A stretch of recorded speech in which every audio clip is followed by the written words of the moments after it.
will know that you are beginning to talk yourself out of the lane that God has curated for you when you become more practical than you do miraculous.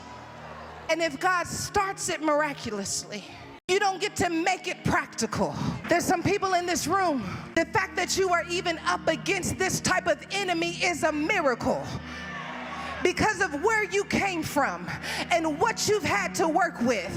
You shouldn't even be facing off with the type of giants that you're facing off with. You shouldn't even be talking about the type of generational blessings that you're talking about. This is a miracle that you even think the way you think, that you even have the desires that you have. This started in the spirit. This didn't start with something you started on Instagram. This didn't start with something someone else told you. Somebody said something that confirmed what God had already placed on the inside of you. It started in the spirit.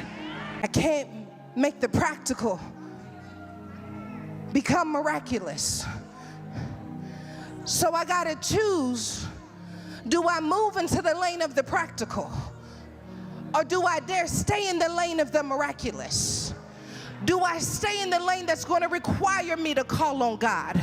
Do I stay in the lane that is going to require me to depend on God? Do I stay in the lane that's going to mean the numbers are getting smaller, but my spirit is getting greater? God, it's a hard decision because there is a safety in the practical. It makes sense on paper. I don't have to wonder how God is going to do it. I don't have to wonder if it's going to come through when I do it in the practical.